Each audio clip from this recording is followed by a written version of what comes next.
Vita vya tatu vya dunia vimeanza na wewe ndio unaamka kutoka usingizini. Je, utafanyaje?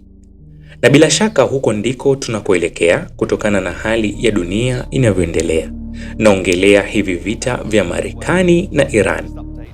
Iran imeshatoa onyo kali kwa Marekani na walipandisha bendera yao, bendera nyekundu ya kisasi kwa Israel na Marekani, baada ya mauaji ya kiongozi wao mkuu wa kisiasa na kidini Ayatollah Khamenei tarehe 28 Februari ya mwaka huu wa 2026. Na ilikuwa ni shambulio maalumu la anga katika makazi yake huko Tehran, Iran, ambalo lilikuwa na lengo la kumuua. Lakini kama ambavyo Winston Churchill, waziri mkuu wa Uingereza wakati wa vita ya pili ya dunia, aliwahi kusema, kadri unavyoweza kuangalia historia ndivyo unavyoweza kuona mbali zaidi. Sasa turudi miaka 1914 mpaka 1918. Hapo ndipo utakapoona kuwa kuna asilimia kubwa sana tupo mwanzoni mwa vita vya tatu vya dunia.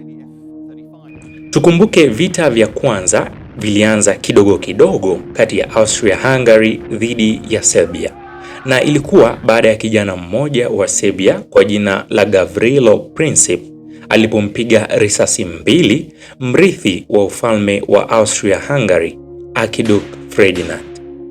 Sasa baada ya Archduke ambaye alikuwa mrithi wa ufalme kuuawa, ukatokea mgogoro mkubwa sana katika nchi hizi mbili, na Austria-Hungary wakaapa kulipa kisasi, na ndipo wakaanzisha vita dhidi ya Serbia, na baadaye mataifa mengine yakajiunga. Wengine walikuwa upande wa Serbia na wengine walikuwa upande wa Austria-Hungary, na hii ikapelekea vita na dunia nzima ikaingia katika vita ya kwanza ya dunia.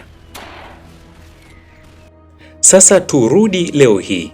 Kiongozi wa Iran Ayatollah Ali Khamenei ameuawa na Wamarekani kama vile Archduke alivyouawa na Waserbia, na kama vile Austria-Hungary waliapa kulipa kisasi, Iran nao wameapa kulipiza kisasi kwa Marekani. Huoni kama historia inajirudia hivi? Alafu pia mataifa kama Uingereza, Israel, Ufaransa na Qatar ni wapambe na wako upande wa Marekani. Lakini upande wa Iran kuna Urusi na Uchina ambao wao bado hawajajitokeza kwa miguu yote. Na kama watajitokeza, basi nitakuwa sikosei hata 1% kukuambia karibu kwenye mwisho wa dunia, kwa sababu balaa lake sio la kitoto. Lakini rais wa Urusi Vladimir Putin alipinga vikali mashambulizi ya Marekani kwa Iran yaliyopelekea mauaji ya kiongozi wao, na kusema kuwa ni ukiukwaji wa sheria za kimataifa na maadili ya ubinadamu. Na mpaka hivi leo Iran imejibu mashambulizi kwa zaidi ya makombora na ndege zisizo na rubani 2500 wakishambulia kambi za Marekani na wapambe wake, ikiwemo Kuwait na nchi za Falme za Kiarabu.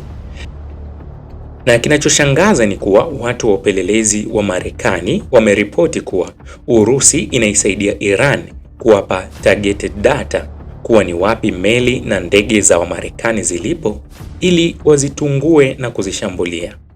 Sasa kama nchi ya Urusi itaingia kwa miguu miwili, basi bila shaka historia yangu mimi na wewe pengine itakuwa imekwisha, kwa sababu kila nchi itatakiwa isimame upande mmoja, upande wa Marekani na Israel au Iran, Urusi na Uchina.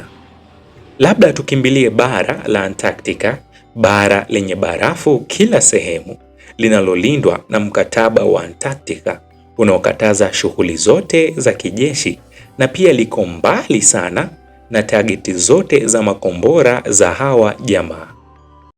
Na vipi kama Marekani watailipua Iran kwa atomic bomb kama walivyofanya Japan mwaka wa 1945 katika jiji la Hiroshima na Nagasaki, ambapo zaidi ya watu 200,000 walifariki?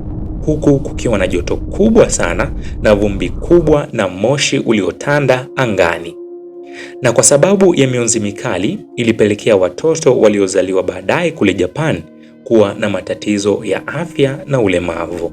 Itakuwaje kama ikiwa hivi? Lakini katika kusoma kwangu nilikutana na habari za jamaa mmoja kwa jina la William Branham ambaye mwaka wa 1933 alitabiri na kusema kuwa aliiona Marekani ikiwa imelipuliwa na Urusi na imekuwa kama jangwa. Je, hili litatokea? Nipende kusema muda utaongea.